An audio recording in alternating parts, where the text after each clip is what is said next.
miffed. Don't be small-minded and angry at this. There should be more people subscribing to the Patreon. We got some really great content on there, and it's only going to get better. We're also going to change that, Ben. I don't like that little up top that I do about the Patreon every week.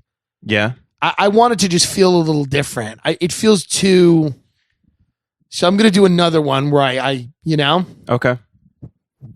I just don't like it. It feels too... I don't know. But I don't know. It just feels like... It feels like we're banging people over the head. Yeah. You know what I mean? Yeah. I know that people are stupid, but we at least got to show them a little bit of respect while we try to get in there and take their money. You know what I mean? We can't expect too much, but we can't also expect too little. We gotta go in there and really figure out a way to get it from them. So this is a great episode. You'll enjoy it. It's an hour late already, or 2 hours late. And you're going to run your mouth about it, but really, really shut the fuck up. Think about it. Think about life and shut the fuck up. Goodbye. Hi, I'm Timmy the Trash Can, and I love trash. Popcorn boxes, cups, and candy wrappers. They all taste so good.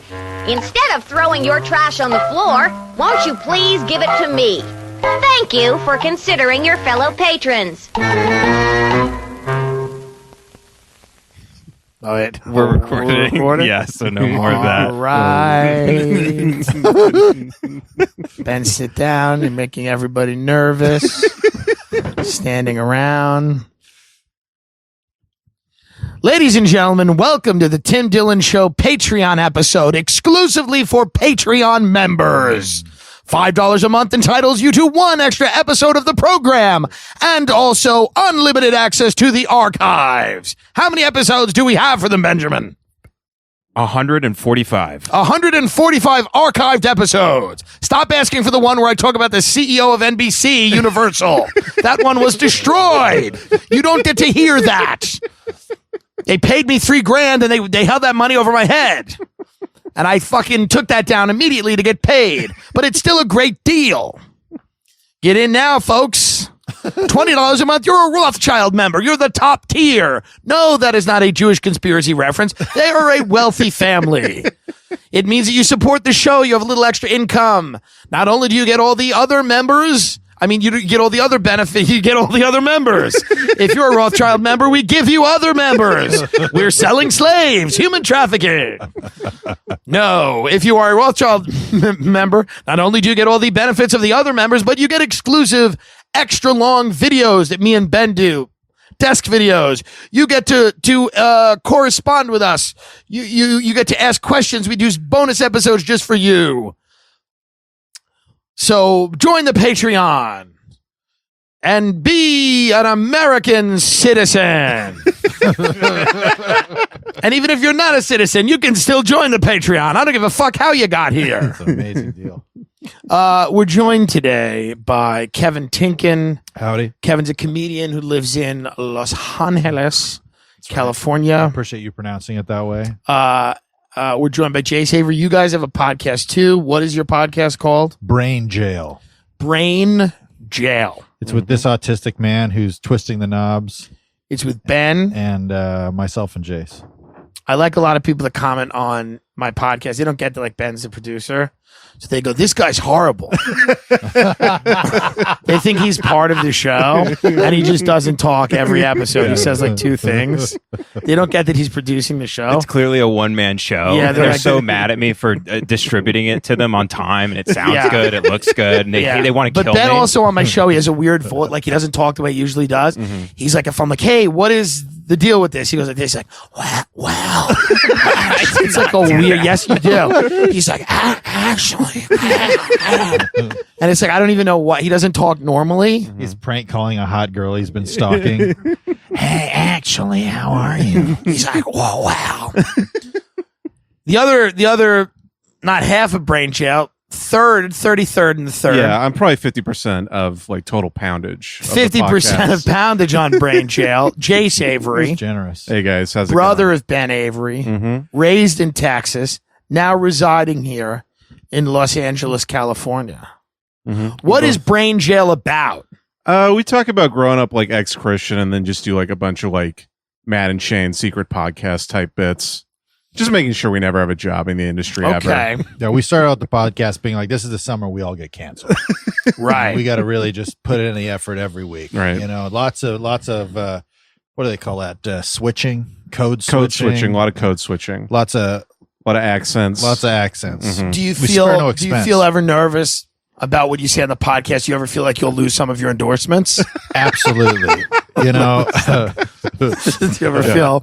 Is that your worry? yeah. I mean, Zigzags has been. You ever sit down with? They've been talking about Yeah. pulling out. You ever You sit know? down with your team and they're just not happy about the direction things are heading? Daily It's brutal. Stormer's been calling us about the ads for Yeah. a while. Oh yeah. I will say this about Daily Stormer. They do need better content people. You know what I mean? From the people that I know. From what you've that- heard of. What I've heard. 8chan is down now. There's no more 8chan. Oh, they right? took it down? I think it's done. Where will Ben post his manifestos now that 8chan is gone? Does Ben write manifestos? No. Oh yeah. I'll tell you this, folks. We were all troubled as teenagers to an extent, you know? Mm-hmm. Everybody has that time in your life. I never thought of shooting up my school. I never did. I never did. And I was bullied, Yeah. but I never thought I should shoot up the school. It seems very indirect of how to like get past whatever. If you got, you know, bullied, you know, in school and you kill everyone. That's I used gonna to just piss fantasize people about off. beating up everybody in my school, but never Yeah. shooting anybody. But everybody, like just walking. No, like, I hitting literally the used to have secretary. dreams where I beat up everybody at school, and then I'd wake up and feel pretty good. I'm trying to think what my revenge fantasies were. I think I just wanted to fuck everybody who bullied me. Like everyone who bullied me, I was just, God, I want to suck their dick. Yeah. So it was like an interesting way to hate them. Like in a consensual way? That word is so loaded. That's all the gay guys that are real crazy hard on the Me Too stuff. It's always interesting to me because every gay bar is Me Too. Mm-hmm. They're like, Louis took out his dick. I'm like, every gay bar is people exposing themselves to each other and grabbing each other. Yeah. Most gay bars. It's like a friendly. And now hello. everybody's like, they're the moral majority. Yeah. Dude, drag queens used to be hilarious. They used to get up on stage at 1 a.m. and shit on every race in the room. I mean, like, now they're the moral majority. Mm-hmm. Yeah. Yeah. It's odd. It's like, why are you put balls in your mouth?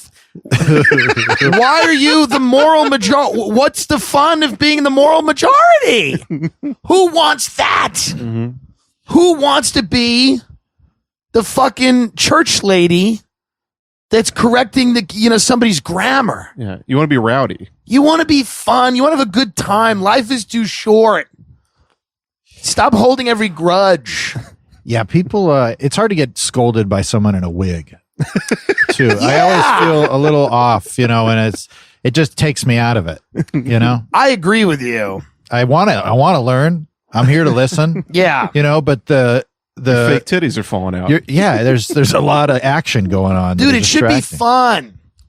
You shouldn't be like what people don't understand about being like a person that doesn't live this mainstream life. Mm-hmm.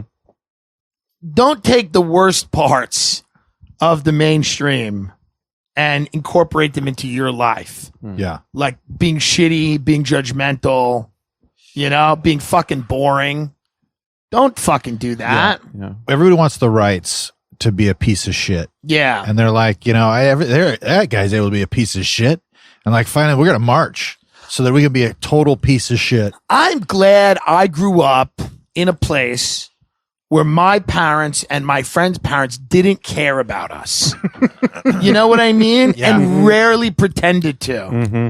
I'm so grateful. Now, yes, do I have issues with food? Yes. Was I fed poison? Yes. Was I ever taught how to manage money? No.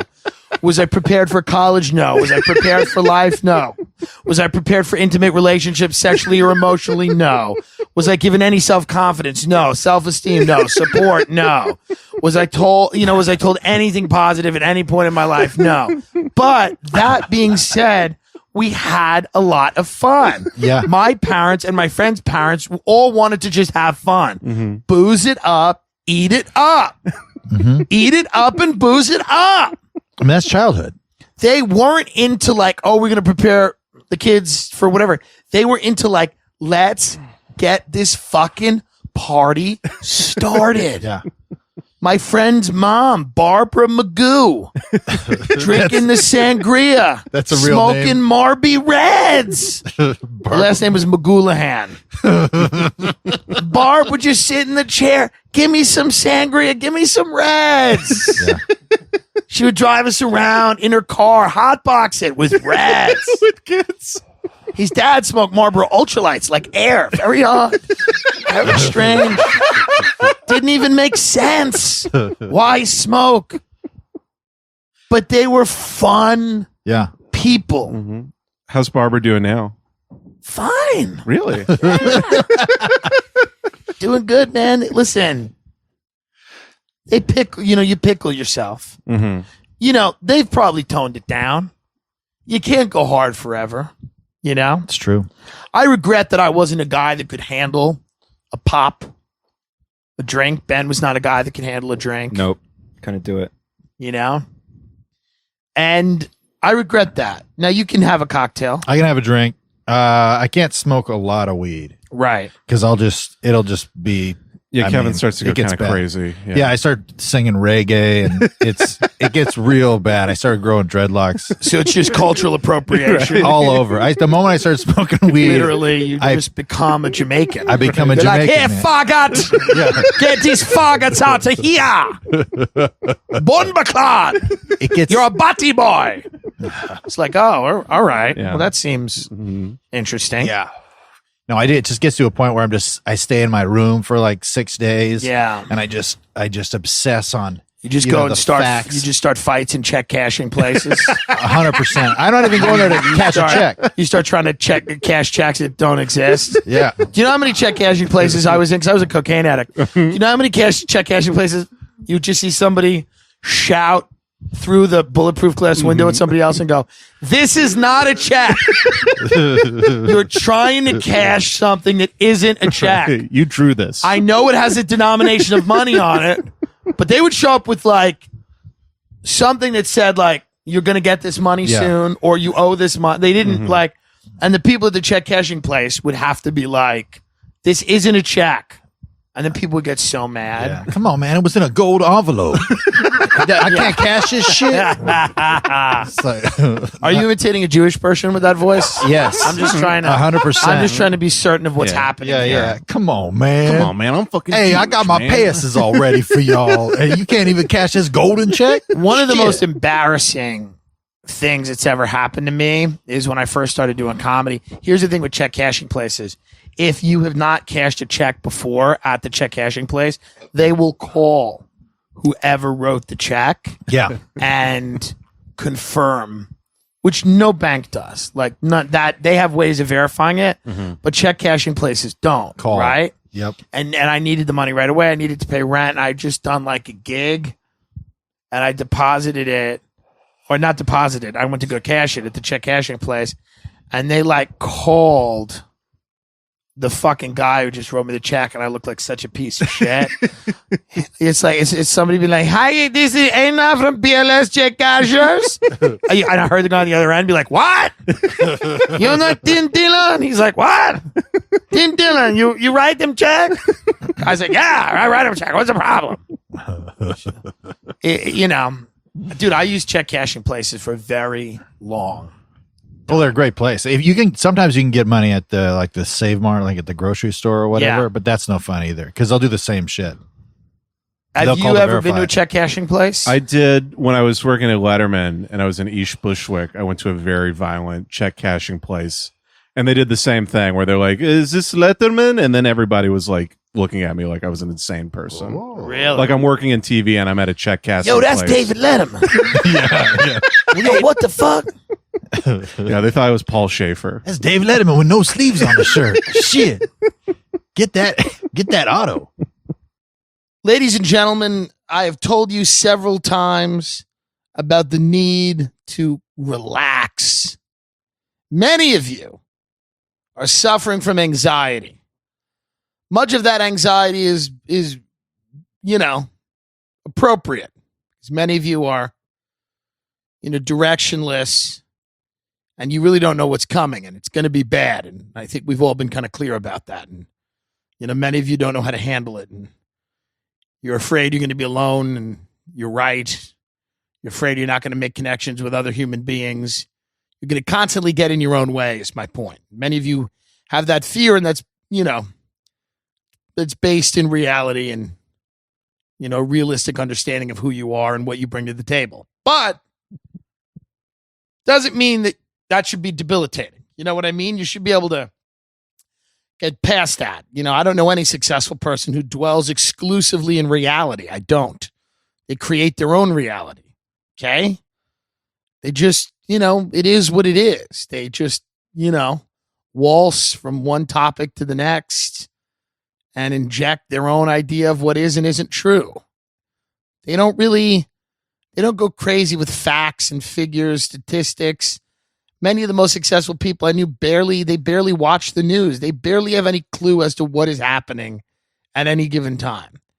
They just kind of, sashay through life, just, and I'm telling you right now, folks, that's probably the better way to do it. That's probably the way to do it. Instead of being hyper-focused on reality. Reality, as they said in the 90s, bites. It's the reality of that. But how do you reduce anxiety? What do? You take Klonopin like Jordan Peterson and you end up in rehab? No. Not a good look. JP has said some important things, but I feel for him. Klonopin's not the move. What about Xanax? That's not the move. Have you seen little Xan? Does he look better? No. I met the guy that knows his manager recently, and it's all like they're all on death watch. He was in Europe. He didn't have any Xanax, and his brother had to smuggle Xanax into Europe in his ass, and just because supposedly little Xan lit $200,000 on fire. Yeah. He's nuts, man. Whatever. Shout out to Xan. Xanarchy, the whole family. I thought little Xan and Billie Eilish were the same person for a very long time. Somebody had to explain to me that they weren't. But my point is that you can't get nuts with the pharmaceuticals, folks. It's not the move. I know your boomer parents took you to a therapist who shoved drugs down your throat. We get it. They didn't want to realize their own culpability in your condition. They didn't want to go do some real behavioral therapy and work through it. They just paid some doctor to shove Adderall down your throat when you were in 8th grade. Now you got a real problem. You're scratching yourself. You're fucking doing. Stop it. This goddamn cat, I'm going to kick it in its face. Fucking piece of shit cat. That cat, I'd like to give that cat a lethal dose of something. Maybe I should give that some CBD. Because that's what we're talking about here, folks. I don't want to ruin the surprise. But it's true. Many people in my generation were just fed pharmaceutical drugs by their lazy and inadequate parents. Okay? And they end up like fighting anxiety with drugs that cause all kinds of problems. That's why nobody's dick works anymore, because they've all been on fucking anti-anxiety meds forever. So the move here, folks, is CBD. What is it? CBD is the hemp plant. And unlike its sister, Mary Jane, that means marijuana, CBD contains less than 3% THC. Okay? So it's not the psychoactive drug. THC, which is what gets you high. This is not about getting high. I'm sober. I've been sober for 8 years. I endorse this product. I think it's great. Several double-blind studies have shown that CBD reduces anxiety. It's absolutely true. I know people that brendanschaub gives CBD to his son. It helps him with his epilepsy. Okay. Also been shown to alleviate depression as well as pain and inflammation and help with sleep. And a lot of people are having sleepless nights. because all day they think about their life. And then they go lay in bed and they go, oh, God, what did I do today? I blew it all, didn't I? Yes, but you should still be able to sleep. Unlike many CBD products on Amazon or online shopping sites, Uncommon Apothecary products are third-party tested to ensure quality and consistency. I like that. I like that they don't trust their own people. I appreciate that. Third-party tested. Uncommon Apothecary. Okay? Posted right to the site. They're not trying to hide anything. Best of all, it is legal without prescription in all 50 states. We have pet formulas, so your best friend and you can take it together. So if you have a dog, like my friend has an Australian Shepherd, that's a piece of shit, and it attacks everybody. And I have this fat cat that escapes all the time. It's not even my cat, but I have to take care of it because I moved into a divorce. Doesn't matter. Neither here nor there. But what I'm saying is, the reality is you can take it with your pet. I know I say the reality is too much and it's annoying. The reviews speak for themselves. Jerry from Michigan says, I purchased from my grandparents, both of which are in their late 60s. They've used it daily for just over a week now and they love it. It helps to ease their pain caused from arthritis and knee replacements, allowing them to be more functional during the day and sleep easier at night. Great product. It'd be funny if it was like Jerry from Michigan says, I purchased from my grandparents, both of which are in their late 60s. They had been withdrawing in the latter years of their life. They've been getting strange, ending phone calls very, very quickly and not sending out any birthday or Christmas cards. We worried about them. During the holidays, there was a real darkness in their eyes. It looked like something was going wrong. Once, I went by their house and they didn't know I was there, and I saw them standing in the backyard wearing robes. They were holding hands and chanting, and they were burying something in a little box. I don't know what it is. Then I started to pull newspaper clippings of kids that had gone missing in their area. 30 kids had gone missing in the last 25 years. It's very interesting.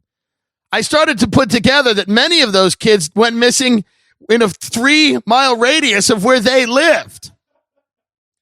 I started looking at some of the art in their house. It was very strange. Devils and satanic symbols.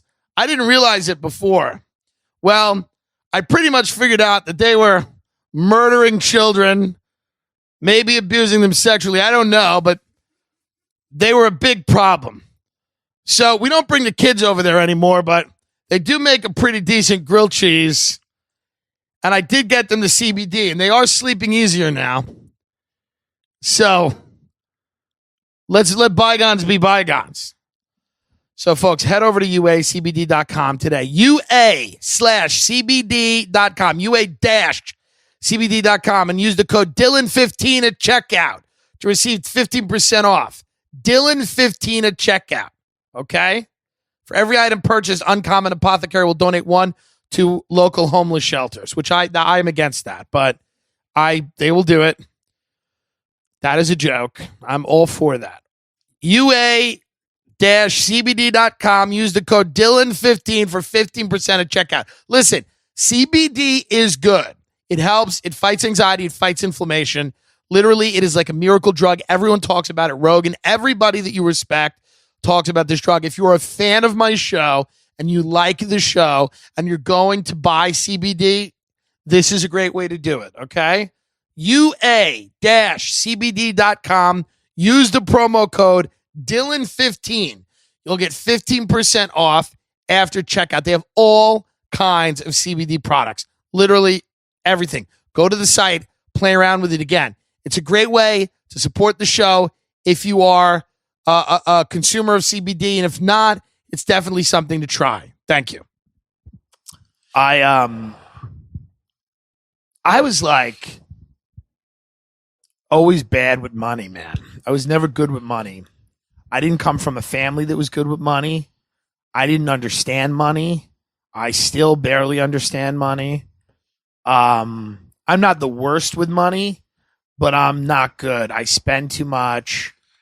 I'm too generous. Irish people are stupidly generous. Like they just, You're very like my dad will go out to dinner with people that have so much more money than him and just pick up the check. Do you feel like working in sales also gave you that habit as well? Yeah. Yeah, because I'm starting to get that now with my Yep. job. Sales guys want to show everybody that they're the guy. Mm-hmm. So a lot of it's like throwing down the card. I got it. And sales is all about trying to convince the world you're doing better than you are. Mhm. So people want to 100%. fucking get on board with what you're doing. Yep. So part of that is like that fake it till you make it. Yeah, throw the card. I got it. Right. And then you start realizing you start buying dinners for people that not just have a little more money than you, Mm-hmm. but could buy and sell you. Like you're being ridiculous. Yeah. Like it's absurd. There's a lot of money out there. And Irish people are just not good with money. There's something about Irish people. You think it's the drinking? Maybe the depression. Yeah. Part of it's the drinking. I think also part of it is that it's not a culture that prizes education. Neither did Italians. Yeah. Yeah. Jews did. Mm-hmm. Asians and Indians do. Yep. Oh yeah. Irish were all about like, let's get government jobs. Let's hit people with sticks. Yeah. Let's own bars. Let's own restaurants. Italians were the same thing. Italians distrusted institutions outside of family and the church. So that like education, things like that. Yeah. School, it wasn't like, but Irish people, there's something about the party atmosphere. Mm. Everybody having fun, everybody drinking, throwing Yeah. money on the bar. And, none of that lends itself to like, prudent financial decisions. Yeah. Nobody inherits money and goes, what does Malachi at the bar think I should do? What does Ronan think I should do? Does Terry have any ideas of what I should do with this one? Well, yes, we'll run it into the ground together. We'll run it into the ground together. Like, this is how dumb some Irish people are. Mm-hmm. I was on my tour bus. And when I was a tour guide in New York City on those double-decker buses, we were outside. It was a beautiful day. And there was a bunch of guys that worked out of Barclays, which is a big bank in New York City. Mm-hmm. And they were like, hey, such young men here. They all have jobs. They're all doing well. And I'm like, those guys probably make $200,000 or $300,000 a year. Yeah.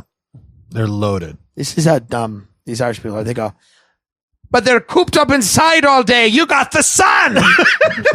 And I'm like, well, that's why we have nothing. Yeah. That's why we have nothing. Mm-hmm. But they're cooped up inside. You got the sun. You're at a check cashing place Yeah, later that I'm like day. the sun. I have melanoma, and I'm dying. They're cooped up inside all day. They can't go out and walk in the tall grass. I sleep outside. It's Why great. even be alive? Yeah. Disgusting, but great. If great writers, great storytellers. Mhm. Now, you guys are from Texas. What is your background? What is your ethnic background? We're just white trash. It's nothing really. We didn't get any education on the background. Would you say that you guys are European? Are you like Scandinavian? I mean, We're Dutch. We're like 132nd Native American. We're Yeah, a little it's bit a lot of of German. like Russian, English, Irish, and then 0.6% Ashkenazi Jew. So really? yeah, Yeah. Mhm. Okay. I would like you guys to put the mics down.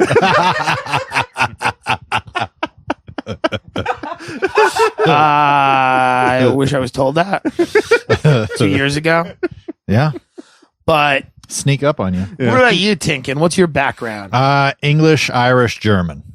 Is there anything that sticks out? Because see, being from Long Island, New York, it's Irish, Italian, Jewish.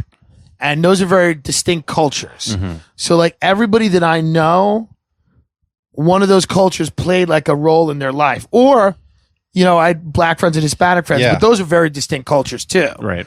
So There was nothing. We're like fourth generation. Interesting. So it was just completely bred. Roast beef on Christmas. That was Okay, about well, the that's- only tradition that we had. okay. Yeah, but that was, my grandfather had a pool What kind of roast table. beef? Like a nice roast beef you carve, or like deli roast beef that you all just No. My grandpa would roast it on a spit outside. Yeah, that's right. It would be great. That's right. Lots of Coors Lights around, lots of Coors cans, lots of. Grandpa was a good man. Grandpa was a good man. Lots of lectures about how to appropriately use the pool table. Yeah, we had a pool. My grandfather had a pool table too. Dude, it was like That generation loved billiards. Absolutely, They loved it. You don't fuck don't touch the pool table until Grandpa has showed you how to use a pool cue. Dude, I've told you this. Yeah, I think one of my dad's brothers like scratched the felt on the pool table. Oh, and then dude. my grandfather like beat him within an inch of his life. 100%. Yeah. He deserved it. Me and Ben, we visited 100%. our rich Jersey relatives, and was it Ellen broke the chandelier? I broke it. Ben broke the chandelier Yeah. over the pool table. We were terrified. They What just happened? throw us in jail. We're doing the yank up, Ben? We're doing the yank up? I did one of the yank ups where I You can't missed be the yanking fucking up. cue ball and rip it into the. It was probably like 10 grand. Yeah, like a looking 10 back grand at it. chandelier. Amateur Right. mistake. Yeah. Yeah, my grandpa wouldn't stand for that shit. I wouldn't even, I would have to change my last name if I Yeah. did that. Well, that was from that generation, man, where a lot of those guys had literally nothing. Like we talk about how we're all fucked and we're not going to retire and have houses and shit, and that's all true. Yeah.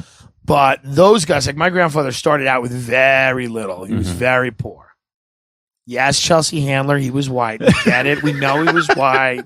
I understand that he had it easier than black people. Thank you, Chelsea Handler, for telling me that from the backyard of your Bel Air mansion while you interview another white guy who wrote a book about white privilege.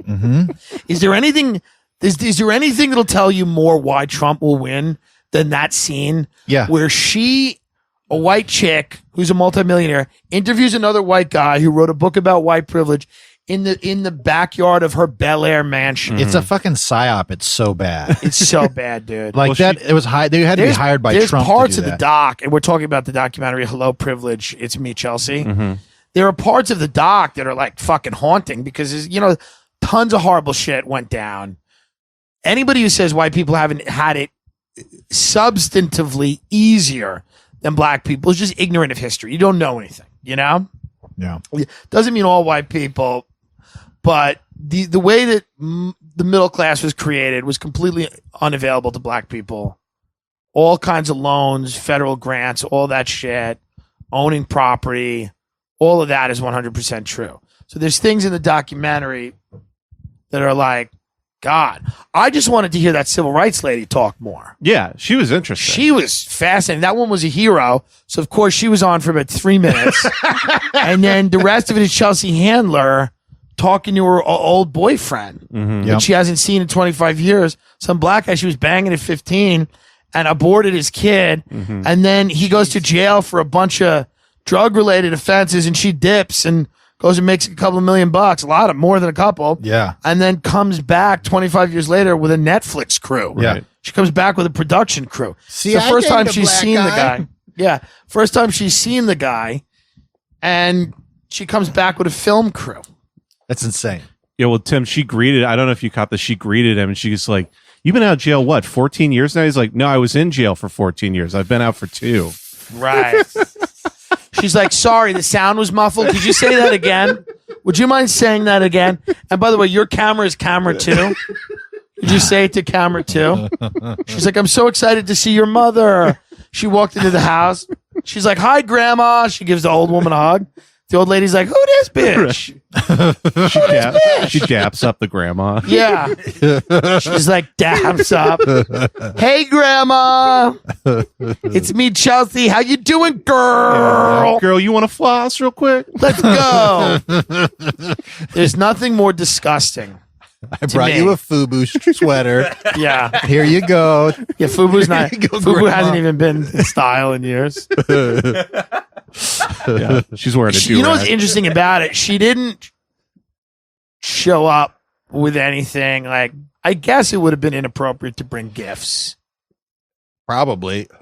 It's I probably wonder better if- than just nothing. Listen, I don't know her. I know people that know her. I don't know her at all. I wonder if she writes them a check. I would hope so. figure, hopefully, right? But she also seems like such a bitch. Yeah, but maybe that's. I don't know. I saw her on a plane once. She like elbowed me. Really? She was in first class. Yeah, she was like in the. She I walked elbowed by, you? she kind of like elbowed me. Like she knew you? No, like I don't know if she was like settling into her seat and she was just kind of like, get away from me, you fat white mess, you fat white blob. But yeah, she spends most of the documentary talking to this dude in her backyard, and she's like, she supposedly paid for all her like brothers and sisters' kids. I knew her brother Roy Handler, Oh, really? who was a chef, who's friends with one of my fat friends, Tracy Carnazzo, who's a comedian in New York. Shout out to Tracy. She knows she's fat. She used to do this diet called Whole30. We were at a house one day, and Tracy goes, I'm doing Whole30, and Ray turned around and went, what do you eat? 30 whole chickens? We were at a steakhouse once. First time I headlined Caroline's, maybe 2015. We went to Quality Meat Steakhouse in New York, and Ray gets enraged when fat people like pretend to be on diets. You know, it's like, kind of hilarious.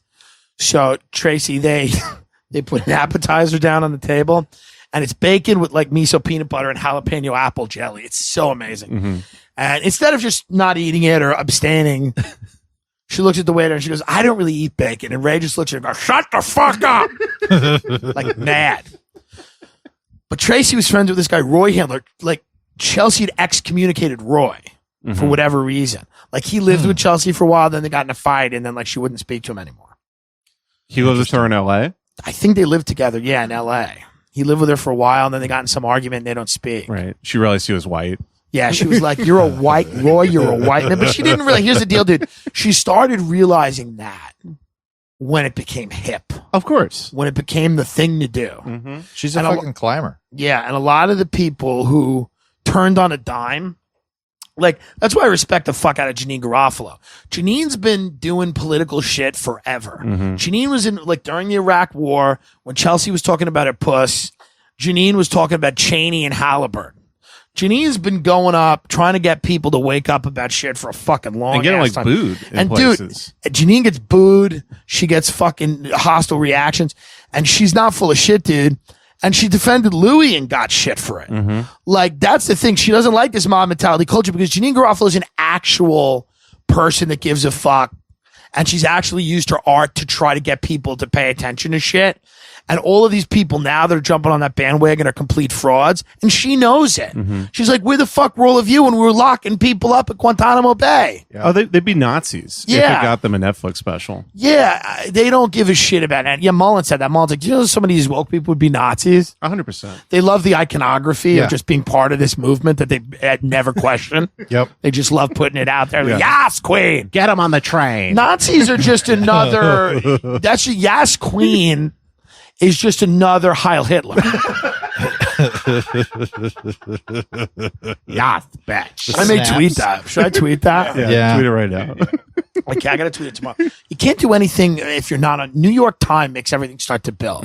Yeah. People out here, for whatever reason, you release East Coast time. That's why Netflix releases shit West Coast time. I'm like, why? What are you doing? I don't know. I just feel like New York, for whatever reason, maybe there's more hustle bustle, but I feel like shit just start. My fan base is more New York too, but I think they just start.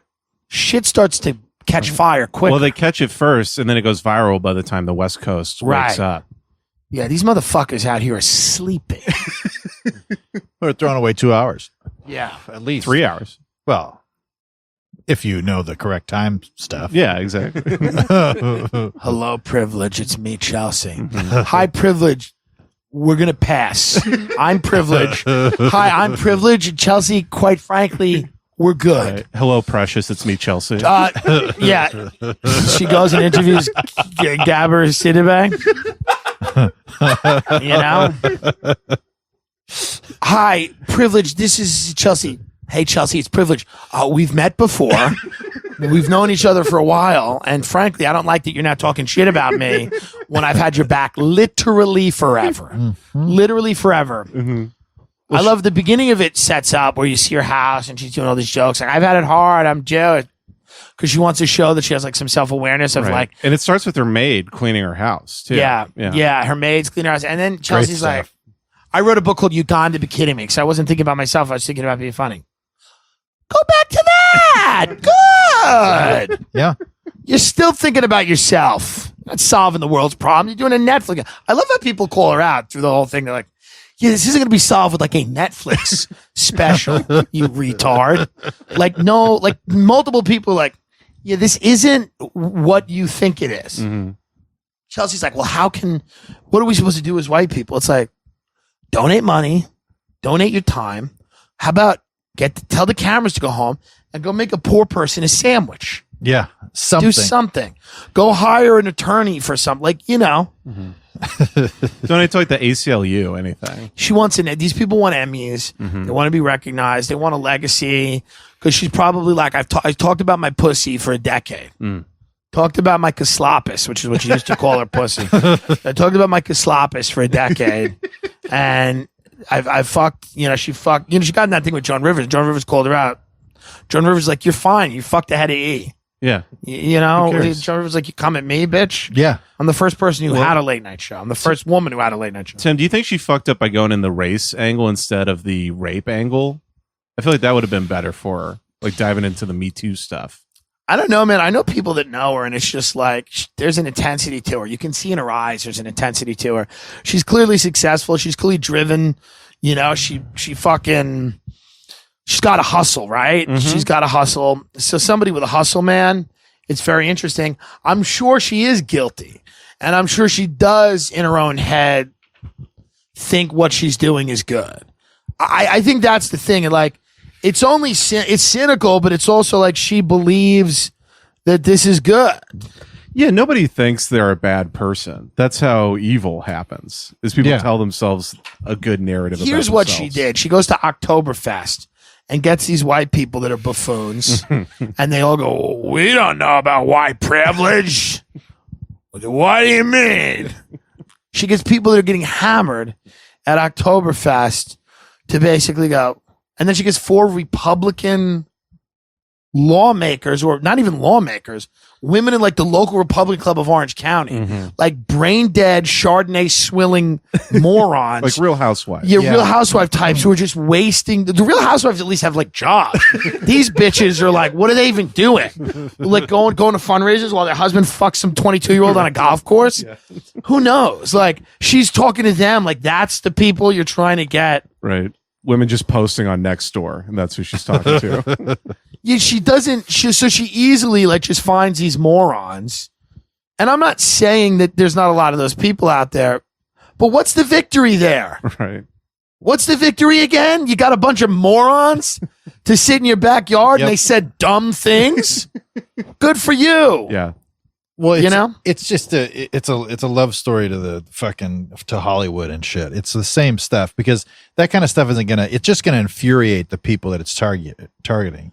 What people don't realize, white privilege is absolutely real, but the bigger problem is that we are a country full of deeply selfish psychopaths. Really. And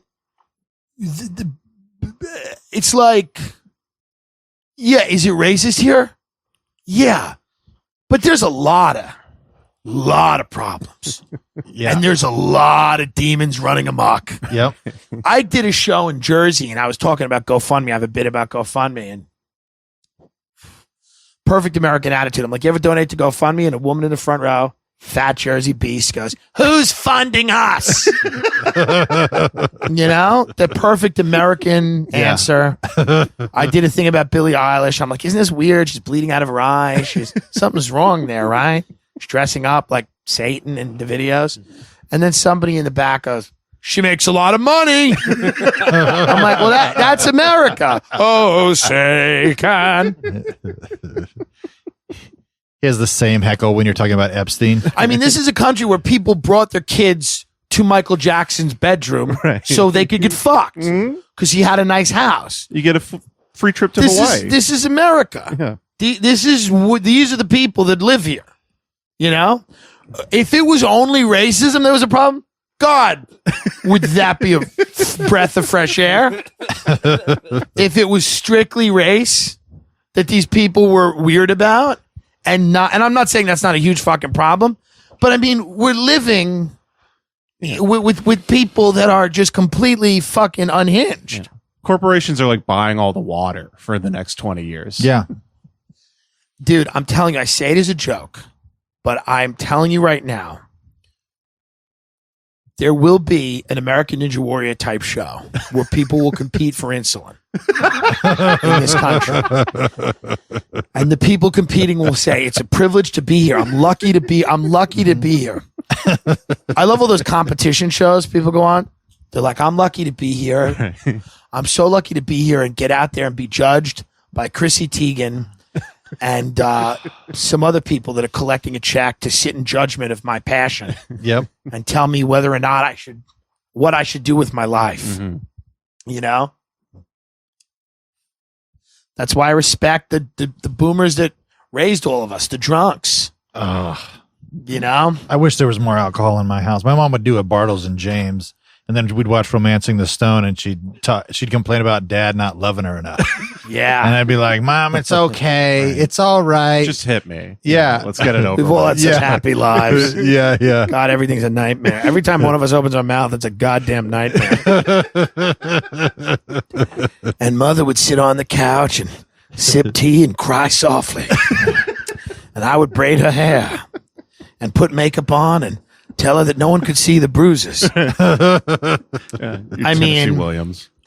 Football season is upon us, folks. Jeffrey Epstein is out of the news. We're moving on. You like winning money? Of course you do. You like betting sports? Of course you do. What else are you going to do with your life? I'll tell you where I put my money down, mybookie.ag. You can bet on the NFL, baseball, MMA, whatever. My bookie's got it. They've got better incentives and more lines than any other sports book, period. Okay? They got everything. They have these all kinds of like non-traditional bets, dude, that are pretty cool. A prop bet, you could bet on something unconventional. You could bet on like Trump resigning, which will never happen, but you could bet $100 and you'll win 1,200, you know, if there's 12-1 odds. Like, these are fun bets. We'll come up with a few of those bets, you know.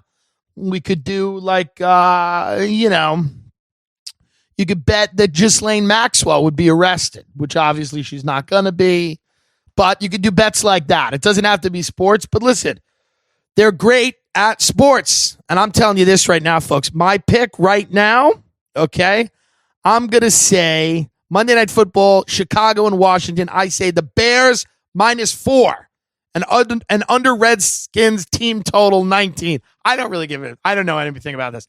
My friend Michael is picking these out because he's like a degenerate gambler, and he like ran like a service where like people would bet with him, and he's like that kind of guy. He's like a slimy guy, so he knows about this. So he's giving me my picks. You know, I don't really give a shit about sports. I'll do some other fun bets. You know. Like, society collapses when? Here we go, folks. I'm going to say it again. Bears -4 and under Redskins team total, which is 19. Okay? Bet that. Redskins suck. They have a racist name, and their owner is a billionaire moron. Okay? My friend is really good at these picks, by the way. He's not bad at them. You know, I'm telling you, he's going to be really helping me out in this until I get a little better at it, because he's from that world. He's in that world. Okay. And it's important to me that I give you guys the information that you need so that you can go and bet. They just revamped their site, MyBookie. Have you been on MyBookie, Ben? Yeah, I've used it. I encourage you, all of you, to go and take a look if you haven't already. Okay? It's fun to bet on things. It is fun to gamble. I remember I went to a bachelor party with a friend of mine, and we went to Atlantic City, which is really like a Disney World for chain-smoking amputees. And it's really, really bad. My friend Mike Lawrence made a great point. He goes, these people think they're going to be lucky. They all have, like, they're missing limbs. They're going to be lucky now.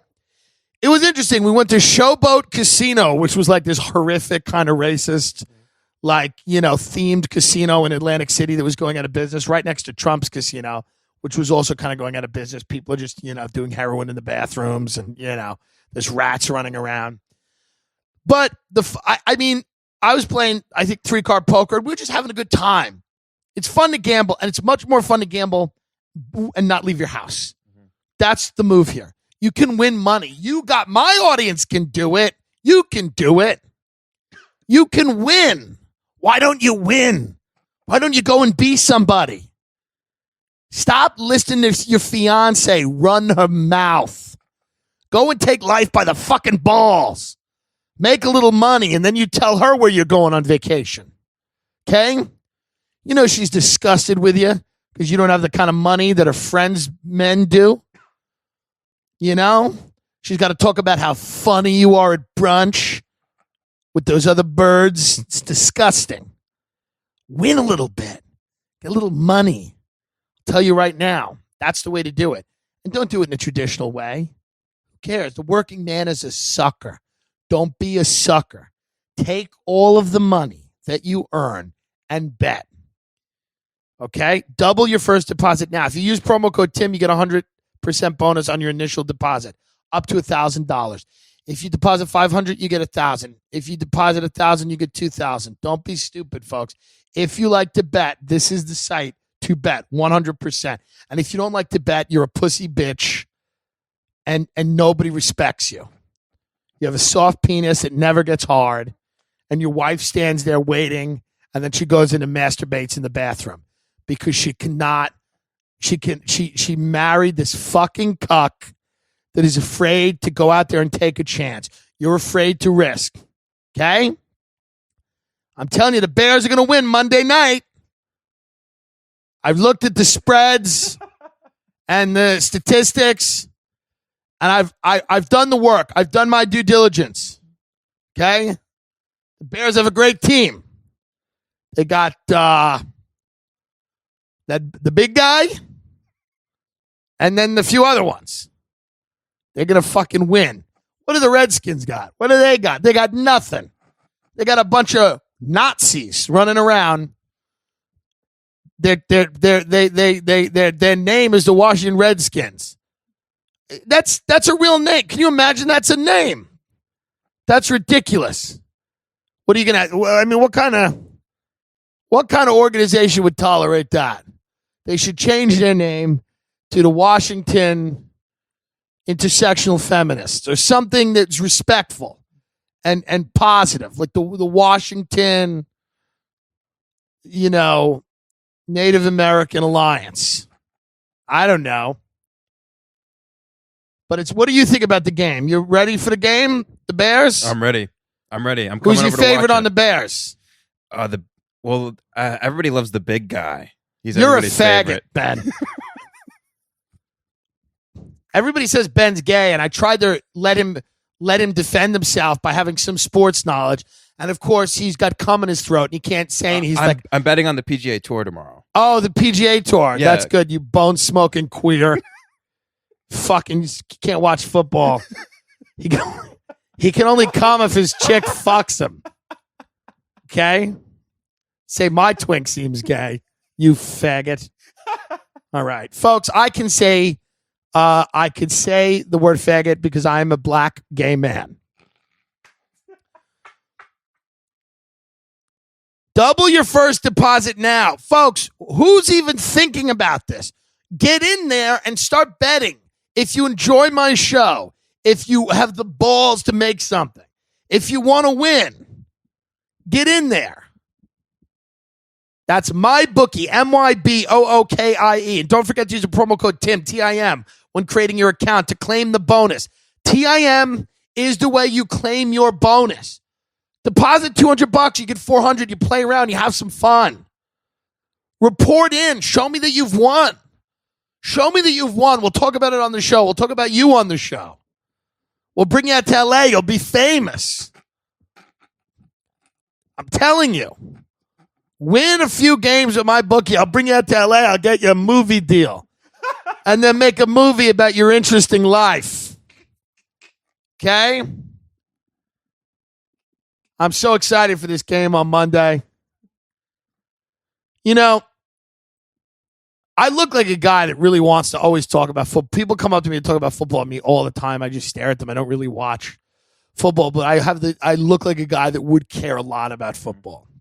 So when people come up to me, they're like, they say stuff, and I'm just like, yeah, well, it's what it is now. It's a different game. Sometimes if I'm in a football conversation and I don't know what to say, I save myself by going, hey, fuck Colin Kaepernick. So people understand that even though football's important, it's more important to be racist. You know what I mean? So that's a great way to get yourself out of a football conversation, is to just steer it into racist waters. That's my bookie. And I'm not a racist. I'm just saying sometimes in order, and I think Colin Kaepernick's great. I think he's fine. But in order to get out of a technical conversation about sports, I have to, steer it towards that. My bookie, MYBOOKIE. If Michael is making the bets here. So if you don't win, you will win because Michael is a legit dirtbag. Like he is a legitimate dirtbag.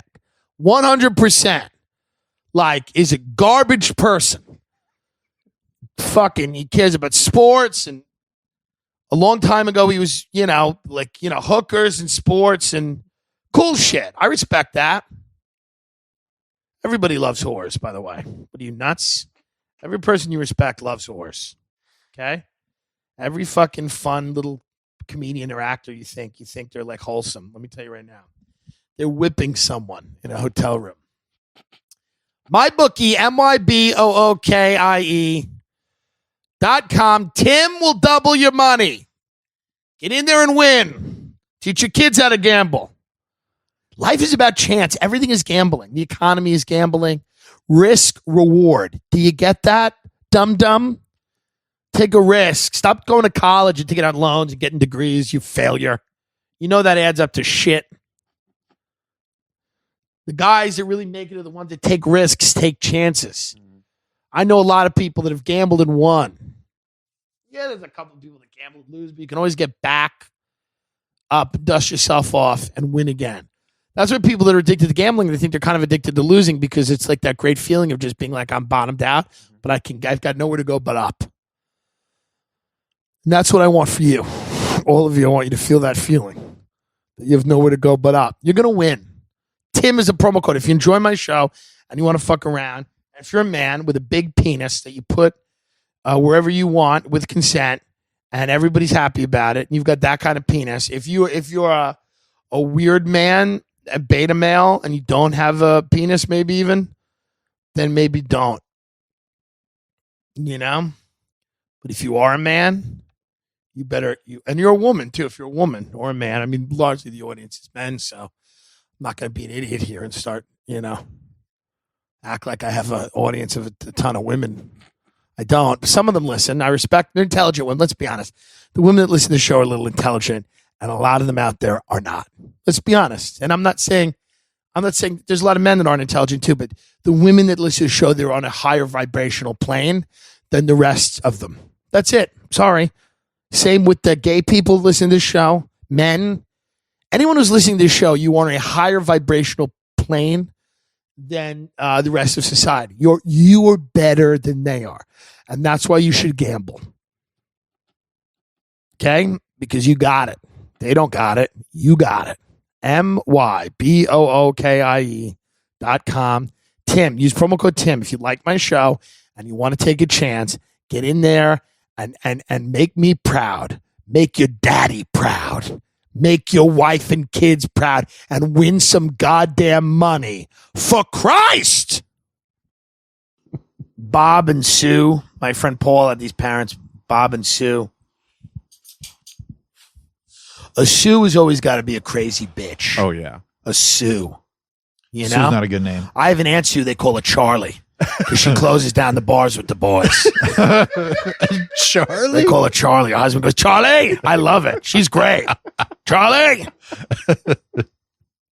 One day, they live in this place, and it's awesome. Rockaway Beach, Queens has these little courtyards of summer bungalows that are full of Irish people. Mm-hmm. And they just get bombed at bars called Healy's in the Irish Circle.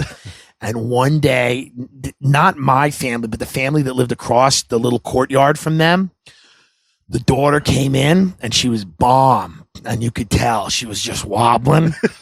And she was like 17. And everyone in the court was laughing like, ha, ha, ha, ha. She could barely stand. Yeah. And the mother walks out and goes, she had some dumb Irish name. She's like, Mary O'Flanagan, are you drunk? And she goes, no. And then she spins around and exorcist vomits. And then she looks right at her mother and goes, I'm not drunk and your cooking sucks. The whole court started applauding her. She sits down, this girl who can barely move, and somebody turns around, I swear to God, and goes, "You want a glass of wine?" You know what I mean? I pity people that went to college and have 401k plans and don't have these stories. Yeah. What would you do without the stories? Yeah. You know? I know. Yeah. We grew up Christian, so we had to like jam them all into like 22 to 25. Yeah, you guys basically went on rum sprint, which is that Amish year where they just go out and fucking suck. We really did. I did like mushrooms for an entire month. What was the first time that you guys either got drunk or got high or whatever? Because for people that don't know you guys, you guys were in a super conservative Christian church, like real deal. Yeah, Church of Christ. It was like, if I describe it to people, they're like, yeah, that's a cult that you grew Right. up in. So we weren't allowed to say but until we were like 15. Like, that's how conservative Fart. it was. Can't say fart. Can't say fart. So the first time I did anything bad, I was 20. And I got tricked into it. Did you guys start jerking off, or did you go like, we're gonna go to hell? I mean, you're 12, so you're going to jerk off, but you just like. But you felt guilty. I thought I was going yeah. to be tortured in hell for all That eternity. is so Yeah. funny. I used to jerk off in like a bad comic joke. I literally used to cry afterwards because I thought I was going to go. Really? I thought I was going to be raped by the devil in hell forever. Yeah, you jack off and then you feel bad and then you pray that God will forgive you. And it's sort of this rush. It's a high you get because it's like you think you're going to hell while you're doing it. So Yeah. it's I better. used to do that, but because I was jerking off to Aaron Carter, so I would also cry afterwards because I'm like, there's something wrong here. You are going to hell. For Yeah, for sure. But by the way, I hope so. I hope I'm in hell with the Murdochs. You guys can go to heaven with some loser. Tim, I used to, no joke, I would lay in bed because our dad told us the world would be destroyed in a wall of fire one day when Judgment Day came along, like a thief in the night. Yeah. So I would lay in bed, just wait, because I hadn't been baptized yet, so I knew I was going to hell, and I was jerking off. So I used to just lay in bed waiting for the wall of fire to come through the wall and just take me to hell. Why don't they baptize you? You got to earn it. You got to choose. It's kind of like bar mitzvah. Like when you're like 13, 14, you have to choose to be saved by Catholics, Jesus. it's just boom. Yeah, just get taken care of. At birth. My grandfather like baptized one of the kids in the saint because like the mother was like, we don't know if he's gonna be religious. My grandfather was like, yeah, great. Just throw some Christ. water at him. Yeah. Like Grandfather's pour like, some no, of his. he's going with us, Jew face. 'Cause my aunt Dawn, her last name was Hassan, Yeah. and we thought, a little Jew in there. Sephardic probably. We don't know. Right. But so what was the first time? Like, was it when you went to college? Did you guys drink in high school? I drank, it was the day after my high school graduation. I was 19, I think, at the time. And I was at a house party on a ranch, like 20 miles away from anyone. I got tricked into it. Somebody was like, hey, try this OJ. And they put Everclear and a bunch of Sweet and Low in it. So I went and tasted the Everclear. And then I got drunk off that. And I started just, fucking like going crazy, like taking my shirt off and shit. And you were like, did you feel like, this is the shit? I'm like, I'm going to do this every day for the next 7 years. And I did. Yeah, you're just like, I guess this is how normal people feel. Yeah. But the thing is, we didn't learn how to have fun the way like Tim had fun, like walking around Long Island, smoking weed, getting high. Like you learned how to have fun at an early age. It prepared me for literally the only job I can ever have, which is this. Yeah. Like, I mean, it really... Yeah. There's no... We used to like drink in a closet because we were like ashamed and just get drunk and then just like sit in a living room. And that was our fun. And so when you both went to a Christian college and you were the first time with no supervision, that's when shit hit the fan. Yeah. Like drinking and driving pretty much every night. We go to like Walmart's. We do donuts on the highway. We were like insane. But it was Texas. Everybody drunk and drove. That was the most fun you could have is drink and drive, really. I mean, Let me tell you right now, I am a huge proponent of drinking. And there is nothing that feels better than being intoxicated behind the wheel of a car.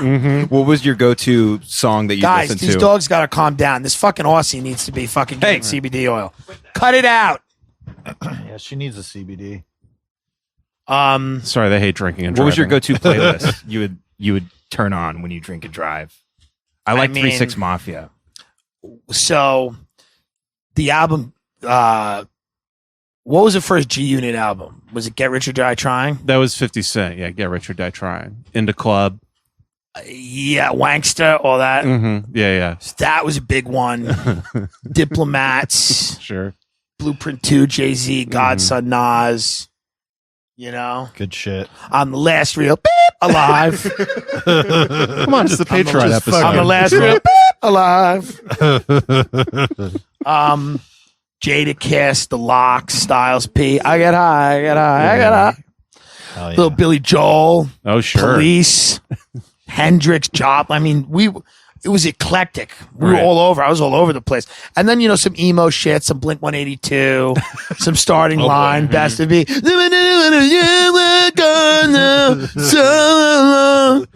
word did the pandemic with the Where are they right now? Yeah. You just blacked out while listening to that. I mean, that OAR. I used to go out with this girl who loved that song, "Crazy Game of Poker." What is it? How's that one go? This is a crazy game of poker. I lost it all. What else was good or not good? But what else were we listening to? The General. That's from Dispatch. I have seen the other. We have this one. It's not worth fighting. Yeah. I mean, Nirvana. Sure. All that shit. I mean, whatever. I'm just naming shit that I just remember is like popping into my head. Pearl Jam ever? Yeah, dude. Fuck yeah. Pearl Jam. That Foxy Brown song. Why yo yo yo yo yo yo yo. Why yo yo yo. Biggie, Pac, like all that shit. Run DMC, Cameron, love that shit. Yeah. Whatever, man. But there's no better feeling. There's a few great feelings. There's no better feeling than pulling in your driveway wrecked. Beautiful. No better feeling. It's a chosen moment. This when you pull into your driveway and you are wrecked.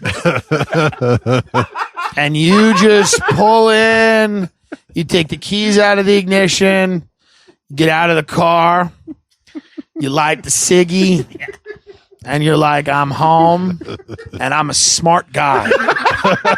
You feel like accomplished. Yeah. You feel like you just got into college. That's a white trash getting into college. That's an acceptance letter.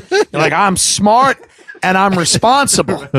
You actually internalize it as you did the right thing. I did the right thing. I know where my car, because dude, I used to get so fucked up.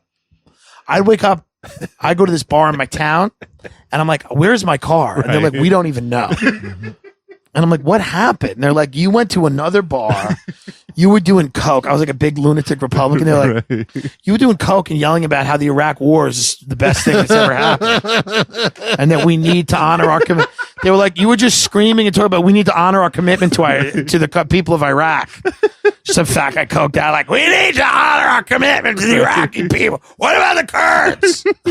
And they're like, I'm like, where's my car? They're like, we have no idea. Right. Just floating in the idea. We have no idea where your car is. And we'd have to like detective work, like drive around. My friend Brian Half would come pick me up. He'd be like, oh, he talks like this. And he'd go, hey. When I bought my house, Brian was in the car. We're driving 2007. We're driving to the closing. I had never even seen the house. I'm buying a house I've never seen. Not even pictures online. Pictures online. That is it. Yeah. This total scam. Buying this house I've never seen.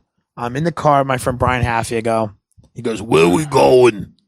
I said, Brian was like a legendary kid. He like fell all the time. He like barely knew how to walk. It's a real legend. It's just he would sit in a chair and like shake. He drank so much. She's like dying. He was a little guy and he just drank so much. My friend's dad took him out on a boat. He like fell off the boat. He was wild, dude. He was so, me and him got in so much trouble. I remember one time we were, and I'll get back to this other story, but this is maybe one of my favorites. Well, let me just tell the house thing first. We're in the car and I say, I'm buying a house. And instead of going, how are you doing that? How does this work? What's wrong with you? He went, you're doing good. We're just smoking a fat blunt. One of my favorite things ever. He had a brother who was like special needs. We were just smoking weed all day. And he pulls up to his house. He goes, I just got to run in. He goes, I got to run in. He goes, nobody's going to be home. I got to run in, get my check. Get his check from work, cash it. We'll get more weed. We pull up to his house. There's like 10 cars outside. He goes like this. He goes, oh, fuck. He looks at his phone. He's got like 48 missed calls. He goes, and I said, what's going on? He goes, it's my brother's birthday. We got to go in. I'm like, we got to go in. He goes, dude, we got to go in this house. I'm like, I'm not a member of your family. He's like, don't abandon me now. Because we got to go in the house. I'm like, where are we going to say we've been for the last 48 hours? He goes like this. He goes, I don't know. Literally, he's like swaying. Right. He's so high. He walks up to the house. His mother opens the door, looks at both of us, just shakes her head and goes like this. She goes, she looks at both of us and she goes, you're a disgrace.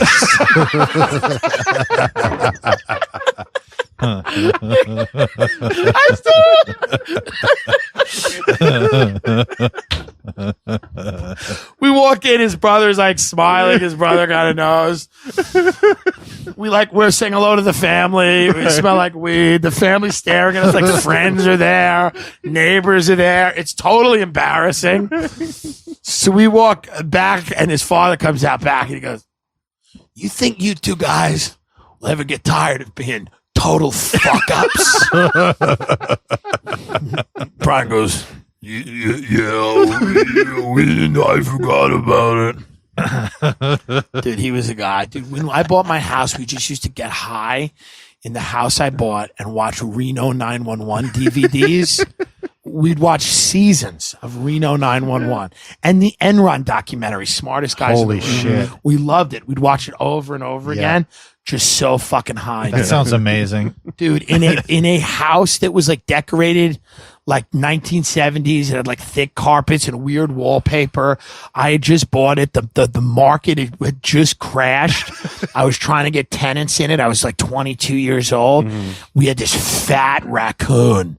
This thing was a beast, and it lived in a tree, and it would like paw at the door to get in the house. Like it would paw at the door, like unafraid, like let me in. And we just sat there, and you'd see its shadow. It was just walking around back there. It was just Oscar. And Brian, yeah, it looked like Oscar the cat. And Brian would look out back. He'd be like, that's a big piece of shit. Dude, he was but he was just a wild dude. He's one of those dudes. He was a wild guy. We had a lot of fucking fun. You got to get that out of your system, honestly. It was a decade, and that you had to. Some people don't have to go through that. Yeah. And then they just kind of collapse into this, like, what do you call it, been a non-player character? NPC, yeah. Just like the most boring person who, like, they watch The Bachelor and they like fantasy football and then, they kill themselves. Some people do it at 40. Some people just at 40 when, like, they've raised their kids are in their teens and they start to flip out. Yeah.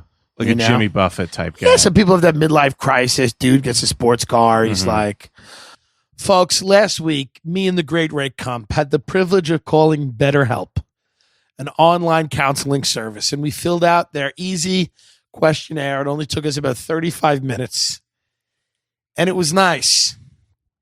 And they asked what your sexuality was, and then they asked if you would rather go to Pride Counseling, which is one of their offshoots. The thing is, folks, there are people out there that they're not in the best predicament. They feel sad. They feel anxious. They feel bad.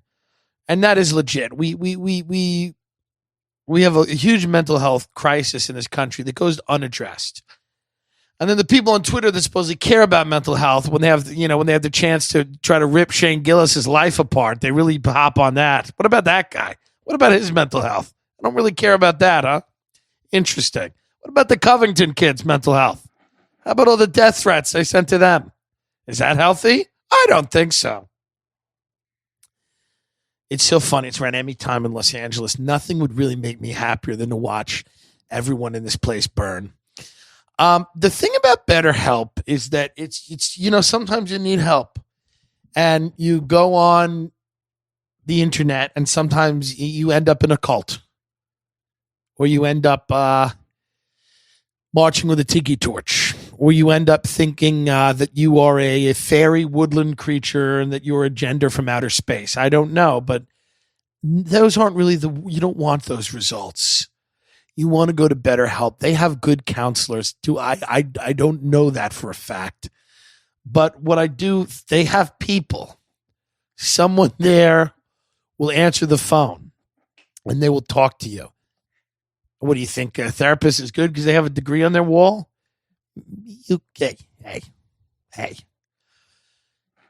You can change your counselor at any time, folks. Anytime. If you do not like your cat, this cat is so filthy. If you do not like your counselor, you can change your counselor. BetterHelp is a resource for people that are a few days out of going to a youth hostel, and they need somebody to talk to right now before they do something cray. Okay?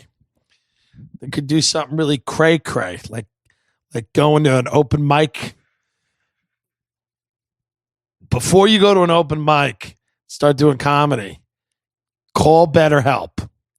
Because even though their counselors may suck, they're better than you deserve. You know what I mean? They're better than what you deserve. I've never used the service myself, BetterHelp. I tried it with Raymond last week. It was very difficult. They have emailed me like 17 times. Like, are you okay? Are you still alive? What's your credit card number? Ray, if you haven't heard the last episode, you got to listen to it. When me and Ray call BetterHelp, and Ray does as one of their questions, Ray goes, "What's that ass like?" Like that was one of the questions on the brochure. Ray was like, "What's that ass like? What's that ass like?" It's one of the funniest things. That call, the BetterHelp call from last week, is one of the funniest things. You know, people have said to me, you shouldn't advertise with BetterHelp because they had this they were a huge YouTube sponsor, and then I shouldn't take their ads because there was a big scandal in YouTube, because they found out that all the people at BetterHelp were not. So listen, if you have a fetish, this is how I've made okay with it in my head. Sometimes you just want to hear somebody on the other end of the phone while you touch yourself. I mean, that's what it is. Now, you can't do that with somebody who you have to see, or somebody that you don't want to victimize somebody by doing that without them knowing. But if they're a counselor, BetterHelp, who gives a fuck? This is a place where you can go and masturbate while somebody's on the other end of the phone. And it's okay. Like, it's everyone in society would be okay with that. Or you could talk to them about your problems. I don't care what you do. It doesn't matter to me. What's the BetterHelp? What do we have to tell them? BetterHelp.com. BetterHelp.com. /Tim. Dillon. Tim Dillon. You get 10% off your first month. Call him up. Go, I got a gun in my mouth and Tim Dillon sent me. Please make sure you remember the promo code. Even though it's a suicide helpline, please don't forget to let them know that Tim Dillon sent you. Isn't that great? We know you're at the lowest point in your life, but please use my promo code. Tell him Tim sent you. Hey, I feel like everything's really bad and I just don't know. I don't want to fight through it anymore. I just want to end it. And I want to let you know that Tim Dillon sent me. And they'll go, okay, just make sure, please, that you've used the promo code. I know that you're probably very upset, but just please focus and use the fucking promo code the right way. Don't start any problems with me. BetterHelp/Tim. You can talk to them or you can touch yourself. BetterHelp. Doesn't matter. Doesn't matter which one you decide, or maybe you can stroke yourself while they give you advice. It doesn't matter. BetterHelp. Don't join a gang. Go to BetterHelp. Well, unless you need to join a gang. Many of you probably should. It's a great, it's a great way. It teaches you a lot about family, not being a rat. I don't like that Tekashi 6ix9ine going ratting on everybody. I've never been a fan of that. Not a fan of that, sir. Pass on that. BetterHelp. Who's going to answer the phone? That's part of the fun. Who the hell knows?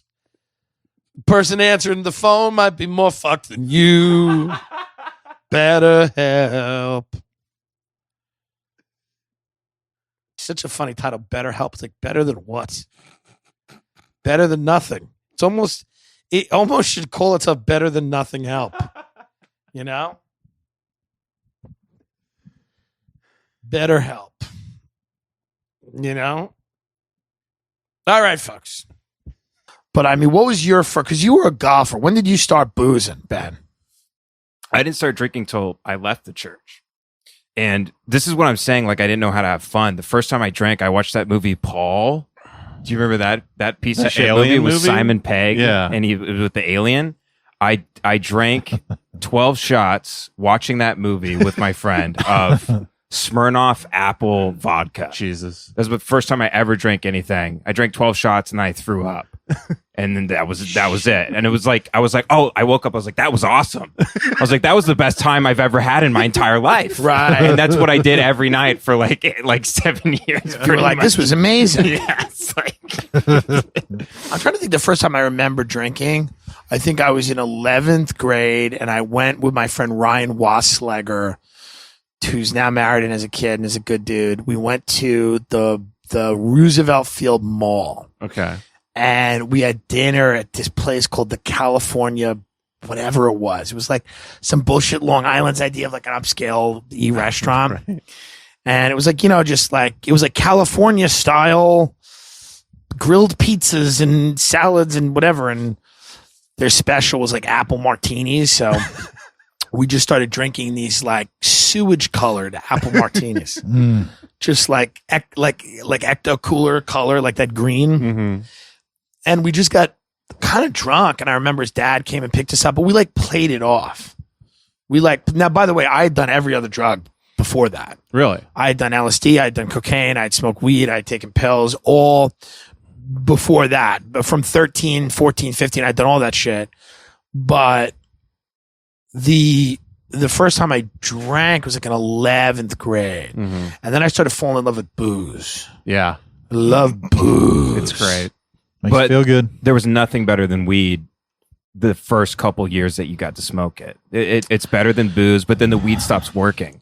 The paranoia comes, the anxiety. Here's what happens, right? So there's certain types of fun. And for me, the fun, like the most, I love laughing. Mm-hmm. And I love making people laugh, right? So the funnest times I think I ever had were being stoned as a teenager with my friends and just laughing at ridiculous shit. Like what were the cold and it's on a stone. Yeah. Yeah, we did this game where we would go make up a slogan for a thing. So like when we were really stoned and like this was later on, we were in our maybe early 20s and they would give you a thing and you have to make a slogan. And Cold Stone, I remember one day they were like, what about Cold Stone? Like, what's a jingle? It would have to be a jingle. And I just went, I was really fucked up. And I went, it's cold and it's on a stone.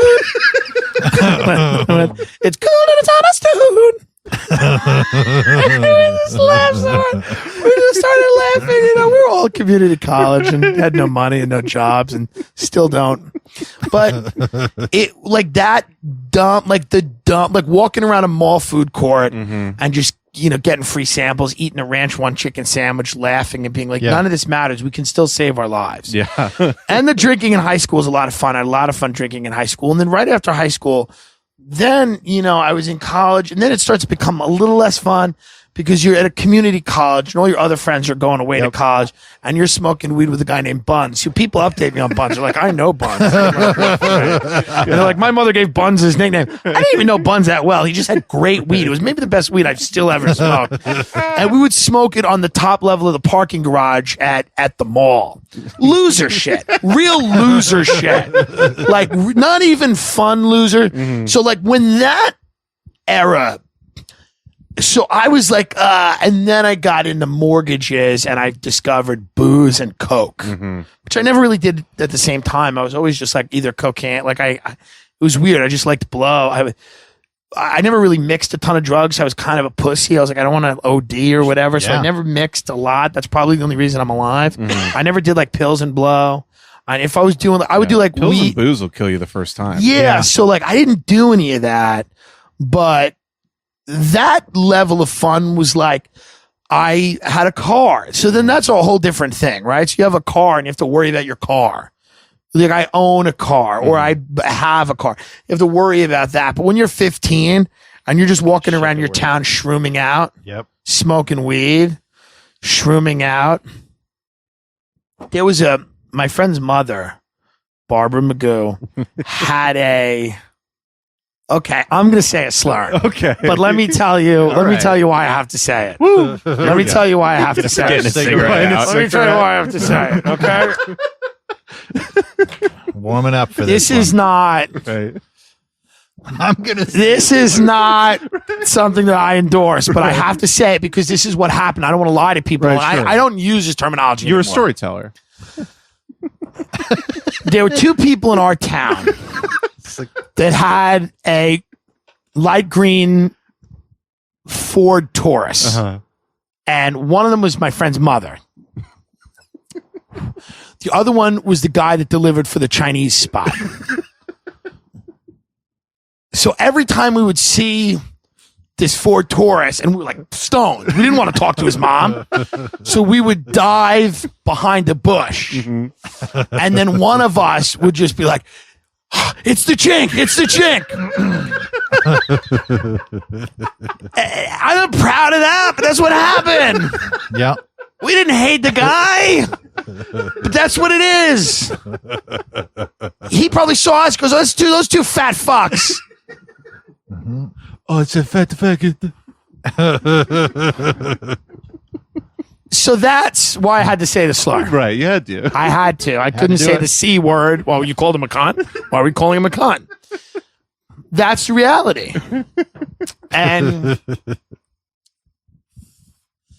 But that dude, I remember between the ages of 13 and probably like 15, those 2 years of my life were spent walking around my town stoned and terrified of bumping into someone you knew, like your parents. Oh, God. So you would just be like looking out, whose car is that? Right. Is it my mother's white van? Is it your mom's green Taurus? Yeah.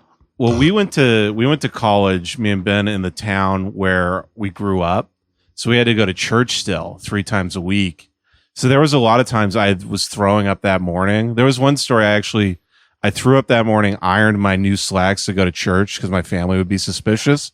Ironed them for like 10 minutes. I'm like dizzy, like, all over the place. I finish ironing them and immediately throw up on the ironing board as soon as I'm done. Wow. Yeah. All for nothing. Drunk driving to church. Yeah, drunk driving to church. yeah. Couldn't take the communion because if I did, I would throw up. I had to palm taking the communion. Monday.com. Promo code Tim. Free 14-day trial. Monday.com is a great business resource. Many of you have small companies that are failing and you don't know why. It is because you are not organized. It is because you are thoughtless. You are feckless. You have no ideas. You have no execution. You're a ball of anxiety. You let your emotions get the better of you. You do not have the formal or informal education. You lack the tenacity. You do not work hard. You blame everything on your family and friends. You've not been able to make any meaningful connections. You are not a good networker. You're bad at dinner parties. You're bad everywhere. You don't have any love in your life, no support. You're very lonely. You're a bad dresser. You smell bad. You have no fashion sense. You're bad in a group. You're bad alone. You don't know how to capitalize opportunities. You never even get opportunities. Most people don't even notice you when you're in the room. You just kind of stand there. The ones that notice you are disgusted by you, but not even disgusted in a way that they'd be interested in you. They just look at you and they're kind of like, what the fuck? And then they move on. You're forgettable. Ultimately forgettable. Even your parents didn't even really remember you. They'd forget you all the time, like Home Alone, except not in a theatrical movie like way. Okay? And if you were Kevin McAllister during Home Alone, you never would have rigged a bunch of cool booby traps. You would have just sat on your ass eating cheese that whole week, wouldn't you? Because you're a fucking loser. Everything about you is that you fucking suck. But that can all change with Monday.com. That's right, Oscar. Monday.com, okay, is software that helps create accountability, whether you're two people collaborating or multiple people across the globe. Monday.com allows you to streamline all of your operations so that there's no excuse to ever miss an email, miss a meeting, miss an appointment. There's no excuse to not see an invoice. There's no excuse to not, hit that monthly target, because you're going to know what that monthly target is and you're going to know exactly what you need to do to get there. There's no excuse to not call into the conference call, to not be productive, to not know exactly what the agenda of the day, week, month, year is. Monday.com will enable you to do all of that. Many of you lack organization. If I was organized, my life would be so much better. I'd be so much happier and healthier. But I'm not organized. I fly by the seat of my pants. This episode is going to be late. Many of you are going to run your worthless mouths. Okay? But what you got to do, folks, is you got to realize that Monday.com will help you because you need help. That's the reality. I've seen you. I know who you are. You're the guy that thinks you're going to do it yourself, and you're not. You're not. You're barely coherent when you speak because you're disorganized. Your thoughts are chaotic. People don't respect you. It's very hard when you go on a date. People are uninterested. You fail to make them interested. And this is the reality, folks. If you do not, let me tell you right now what's going to happen. You might not like this. If you do not purchase Monday.com, let me tell you what's going to happen. You're going to be killed. And why do I know this? Because it would just make sense. And you won't even be killed in a fun way. It won't be monumental. It'll just be something that happens. Okay? And I don't mean, killed, whether you're physically killed or you're just killed in business. It doesn't matter. Either way, it's just as bad. You got to step up to the plate. You got to stop blaming everything on everybody else. You didn't have the childhood you wanted, who cares? Or your parents didn't give you the breakfast cereal that you wanted, who gives a shit? You didn't have the right kind of friends. You didn't come from the right neighborhood. You didn't get into the right school. Wow. Cry me a fucking river. Lil Xan's a multimillionaire, can barely speak. Billie Eilish doesn't even sing. She's filling stadiums going, Talent, you don't need talent anymore. In fact, talent's the problem. Many of you are striving to be good at something. That's a waste of fucking time. Don't be good. Be organized. Don't be talented. Be effective. These are what the things. I'm talented. That means nothing. I'm laying on the floor of somebody else's house with this fat cat. He's a real mess. Oh, Monday.com. What's the promo code? Monday.com/Tim. Free 14-day trial. Monday.com/Tim. You get a free 14-day trial so you can be a big businessman. Everyone's gonna respect you. You show up to the high school reunion and you say, I made good. I'm a local boy and I did good because of Monday.com. And they said, weren't you the badminton coach? You touched a girl inappropriately and you were fired. And you go, she's a lying bitch. Now I have an online store where I sell camping and fishing equipment. I'm a nature consultant. That's actually a real thing. I made it up myself. And Monday.com.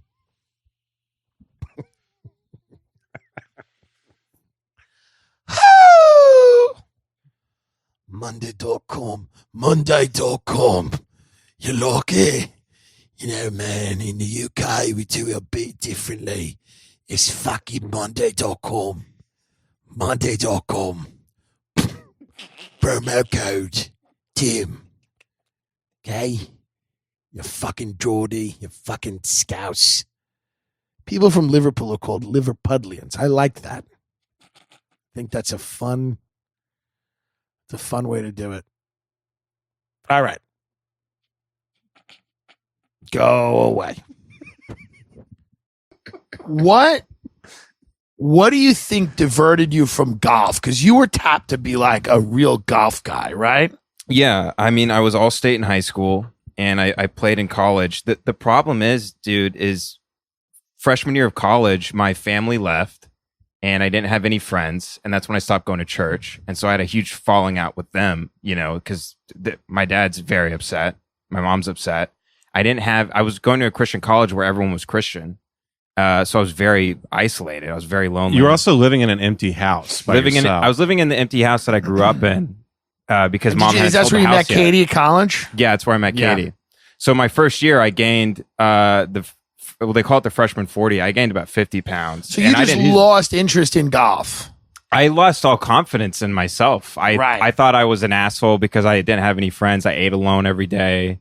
And I there were like days where I would lay my head on my pillow and I'd realize that I hadn't opened my mouth that day. I hadn't spoken to anybody. I just didn't have any friends. So that's the good old days. So the first year of playing golf. God, it's so funny. I'm such a loud I've never had that day. I've never went to bed and went, every day I go to bed, I'm like, I've said at least 4,000 words today to strangers if I have to. People at bus stops. You at a Buddhist temple, you just. I was the only guy like on a bus stop talking about how great George W. Bush was. Like coked out of my head, just on a bus stop in Long Island, being like, yeah, these fucking liberals, they're trying to take everything from us. Some Spanish lady like nodding with her two babies. I'm like, you support Bush. I'm like, I remember one day I was on a bus. Dude, I mean, I turned around to a kid. We're both taking a bus, okay? I turn around to him. It's 2004, 2003, like during the election, Bush v. Kerry. And I look at, I'm taking a bus to community college. I'm stoned. I'm not even a full-time student anymore. Like I've dropped classes. And I just look at this guy in the bus and I'm like, it's not even Bush. I'm like, we're Bush. We get fucking Cheney. And this big Long Island log looked at me. He's like, I love Dick Cheney, man. I mean, is there anything better? Is there anything better? The tables have than turned. being an idiot, being an ignorant moron who is, is nice. Barely. And here's the thing. They haven't evolved. Like, no, everyone's still doing that out there. It's Trump now. They're like, we got Donald now. Nobody gives a shit. Yeah. It's a better life. Dude, it's a life where you don't think too deeply about that. Life out there is full of people just fucking up and then getting back to zero. Just getting back to even. That's a lot of my friends. Just like I'd bump into a guy. I'm like, hey, Pete, how you doing? I haven't seen you in a while. He's like, got it, Dewey set me back 2 years on my plan. I'm like, you plan? What plan? He's like, set me back 2 years on my plan, but that's okay. He's like, now I'm working for my father. Doing construction with my father. I'm like, oh, good, man. That's awesome. Yeah. What about you? When's the first time you? I mean, I was going to church until I was 30. So like I was really Wow, in you it. were into it. I was in it. They let me play my fucking drums. I used to do all these videos for a church that had like 9 campuses. It's a huge church. So I'd get to do these comedy videos and shit like that. But I didn't start smoking. I didn't do anything. When I started doing stand up at 30 is when I stopped going to church. And then I found weed at like 32. Oh, wow. Smoked that for the first time at like 32, 33. Threw up because I had like one drink and it threw me off. We're just in a garage in Clovis, California, watching, I think we were watching, what the fuck, Deer Dick? What's that? Rob Dyrdek show. Fantasy Factory. We're watching fucking Fantasy You had your Factory. 20s and your 30s. I really, dude, I 100% did. I 100% did. I'm like, when's the first time you smoked weed? Kevin's like, I was 46. 46 years My old. late 40s. Late The 40s. golden years. No? No, I waited for a long time and then I fucking jumped in. It's Wild, like that dude. movie Being There. You got to do it. You got to do it, bro. And when I started smoking weed, I started finding my other buddies that I'd been friends with at church. Yeah. There were, some of those guys would smoke weed too. Yeah. And so some of my favorite times were just like sitting on the side of a field on a camping trip, just fucking high as a kite. Yeah, dude. Calling each other gay for 6 hours, just like. The one thing I never got into was camping. Like, that was a big thing. People used to do. Dude, I wasted psychedelics like nobody. I wasted psychedelics like nobody's business. Dude, I hear all these stories about the way people used to do psychedelics. Yeah. They're like, I took shrooms and I went to the woods, man. And I it's realized nature. Dude, I remember the first time I was on shrooms. I was in maybe not the first time. A few of the times I would go to the beach. I would do the right thing. Right. But I remember being on acid. This was when I was on acid. I was in the Garden City Hotel, which is like a high-end hotel in Long Island. Right. And I was on acid. And I had this like dumb little suit jacket on. And I was turning around a guy next to me. I'm like, people in Rockville Center, which is another town. I'm like, they don't have any fucking money, these people. Totally, like the whole thing was lost on me. That's your grand I like realization. doubled down on materialism, being high. I'm like, where these trails look good? Louis Vuitton. Like, I took DMT, it didn't work. I went to the other side. I started telling the aliens. I started trying to sell them. You're like, capitalism's the way. I started selling them timeshares. The entities are sitting down. They're like, well, that does make sense. I do like going on vacation. Dude, the second time I did mushrooms, we were camping at the bottom of a canyon and it started raining. And so it's literally flooding. Like, we're in the camper. We look out, all our shoes have flowed out with just this river that came out of nowhere. I'm on shrooms. I go outside. I take my shirt off. I take my shoes off. Yeah. And I'm like running. My friends are like, you're running to the top of the hill, like spinning around. I'm like, we'll be fine. Like, we're going to be fine. Right. And then they're like, well, we should leave. We would literally talk to the trooper there, whatever the fuck they call the guys. And he's like, yeah, you'll be fine. We got a tarp. It was beautiful.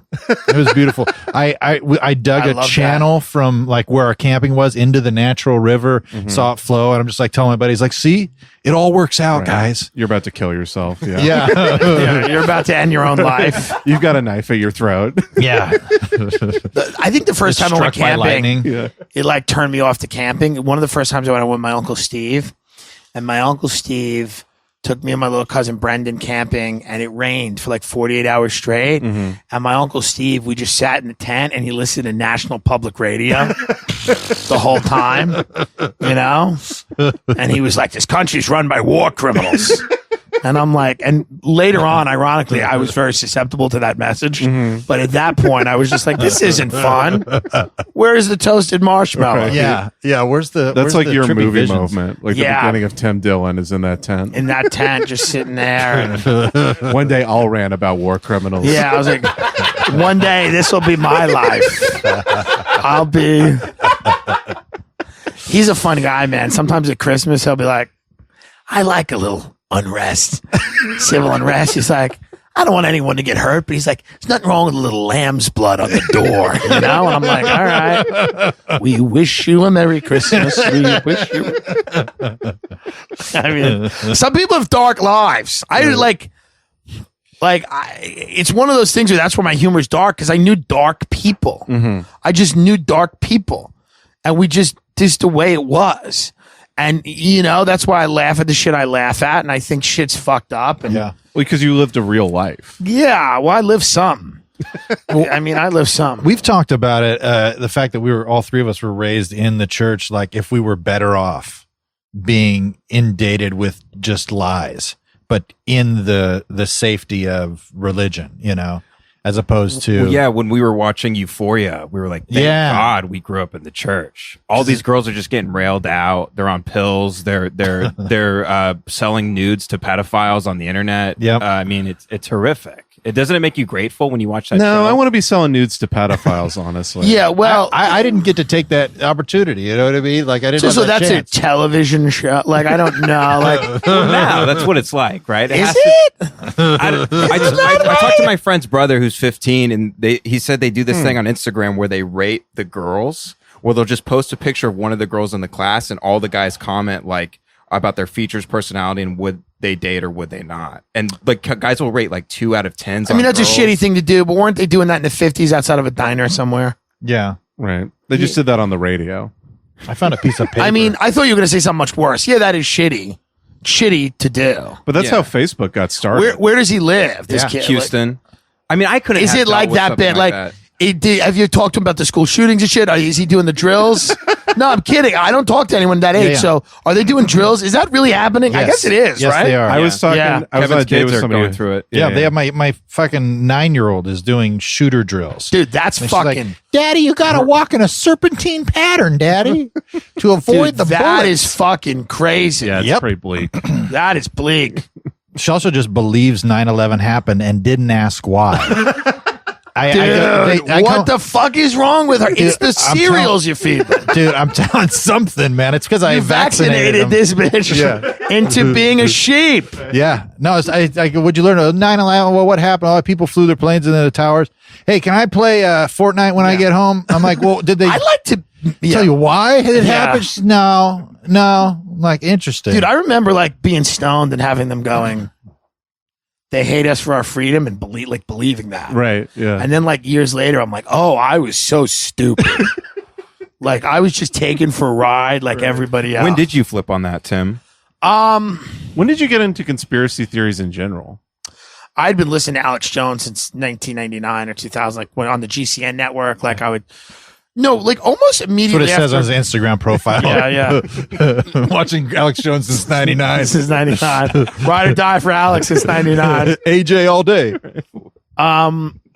When did I really get into him? I was always kind of flirting with them, but I was still not swayed by them until really what got me into them hardcore. And I've been into them for a while, but the financial crisis. Yeah. Because when that happened, and I realized how everything was like pretend, Yep. like the entire economy was based on nothing. Yeah. You got to remember that I was like, not like people imagine like all of us mortgage guys knowing that this was going to happen, or no one really did. Like I was handing my family out my business card. I thought we were just selling mortgages, and like I bought one of those mortgages and I was like, yeah, they're a fixed rate for 2 or 3 years and then they'll adjust. But at that time we'll all just refinance. Like I was 22. I didn't know. And then when the economy came crashing down, I knew that, like we knew we were trying to make money. We knew that. I didn't realize how everything, because every adult, every person, I mean, I was working for guys. These were middle-aged guys, some of them that had wives and families and kids and houses and cars. And then we have the president coming on TV and being like, Americans are home ownership's at its highest level. 70% of Americans own houses, which everyone should have went, how the fuck did that? What do you mean? But it was all, and then when that started to happen, I started to realize, because I was like, well, my parents, like, my mom went to college. My dad didn't go to college. But I was like, all of our parents, like everybody that we know is kind of fucked. But I was like, then I was around all these people who were just making all kinds of money, essentially doing, selling these mortgages that were backed by nothing and based on nothing. Yeah. And then when that whole thing started to fall apart and unravel, I found myself questioning a lot of other things and being like, well, if everybody was so wrong about this, Yep. and then a lot of people, you grow up and you realize that a lot of people were just sucking as much money out of the system as they could before the eventual collapse. But that was what started making me think like, oh, I bet that there's a lot of other instances where it's like, I started to become very, very cynical about everything after that happened. And I would say I started to get into them then. And I had been into them, but that's when I started going a little deeper in them. Yeah. And like, how does the economy work? What is the US dollar backed by? I started questioning a lot of those things. Does the president do what we all think they do? Like, is the this internet the started to become more predominant at that point too, so you could investigate this stuff easier. Yeah, and I just started reading a lot. And then really the thing that really got me was a book called Family Secrets by Russ Baker. That was the book that I read, and I read it in 2007 when the economy crashed at Borders. I bought it in Long Island in Borders, where I used to jerk off in the bathroom drunk because I went to the California Pizza Kitchen, got hammered, and I would jerk off in the Borders bathroom and then go home like an American. Like a good American. And I went into Borders. Was it Barnes & Noble? No, it was Borders at that time. Or maybe it was sold to Barnes & Noble, whatever. And I went in and I got this book, Family of Secrets by Russ Baker, which I really can't recommend enough. And I read it, and after I read it, I went, okay. Because things started to make sense to me that didn't make sense. And I'm like, oh, I get it. Yeah. Because you think to yourself, you're like, how have the Bushes, been in the White House? Like, you got to remember, H.W. was a vice president and a president for one term. So that's 12 years. Yep. And his son was a president for 2 terms. So that's 8 years, right? So that's 20 years. Most of my life, there was a Bush in the White House doing something. And it was interesting to me why. I'm like, and then all the other books that came out were like, Bush is an idiot. Bush is dumb. Remember, that was a whole genre of books. The Bush is a dummy and he's a cowboy. And I'm like, yeah, but that's not explaining nothing. Yeah. Anything. And this is what we're doing now with Trump. Like, he's Russia. He's orange. He's the buffoon. He's dead. But so that book opened my eyes to this idea that the Bushes were not masters as much as they were servants. Like, they are masters, clearly. But they serve a class of people that I'd never heard of, really. That I'd never done any meaningful research into, this group of very powerful, very wealthy people that were always kind of behind the scenes. And then I started reading about things like when FDR was president, there were a lot of wealthy industrialists in this country were going to have a coup. They wanted to overthrow FDR. Really? Yeah. And there was a general, and I forget the name, Ben, like Jamie would have had the name already. Thanks. He's playing with the dog. You got to slap him around a little bit. You know? FDR coup. There was a general that they'd all got behind, and this is not really taught in history books, and you have to look all of this shit up, right? And I forget the guy's name. Attempted coup against FDR. Smedley Butler. Smedley Butler was That's a general. A good name. And they were gonna there was all these plans, dude, to march on Washington and really, take it by force. Yeah, and it was never really brought up and talked about, and then maybe 20 years later or whatever, or 25 years later, Kennedy gets popped. Yeah.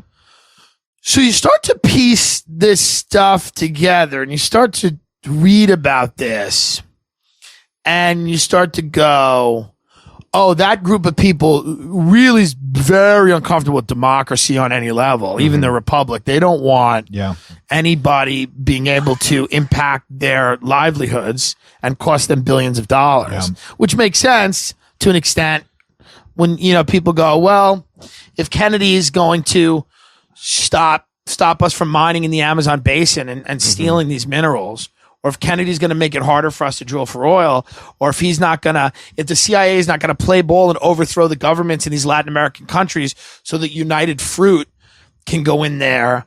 And that's why a lot of these governments were overthrown, because of, you know, American corporations, multinational big corporations, British corporations, the whole coup in Iran was BP, you know, British Petroleum. They were going to nationalize the oil, and they were going to, you know, so if these governments were not playing ball with American corporate interest, the CIA found a way to get rid of them. Or the CIA found a way to foment a coup in their own country. So when you start reading all about that shit, you start understanding, you're like, well, why is the CIA doing this? Who are they working for? And you're like, oh, it's the same people the Bushes are working for, that same crew. And it's not 10 guys in a room. And that took me a while to realize too, because you think, oh, it's just these 8 guys smoking cigars. And I'm sure there are lots of collections of 8 guys smoking cigars. Sure. But it's a class of people that's ever evolving, ever changing. They don't all like each other. They don't all have the same interests, but a lot of them have very similar interests. And the way Russ Baker said, he's like, these people will sue each other. They'll fight each other. They'll take each other to court. But if an outsider threatens them, they will unite immediately to vanquish that outsider. You know? Do you buy into this whole, I've been thinking about this a lot. Jews? Well, let's go there. No, I'm kidding. It's a joke. You read my mind. A lot of Christians making money off war. Sorry, alt-right. Oh, yeah. And far left. I support Israel. Never been there. Don't really care to go. I'm more of a Rome guy. I don't know. Maybe I will go to Israel.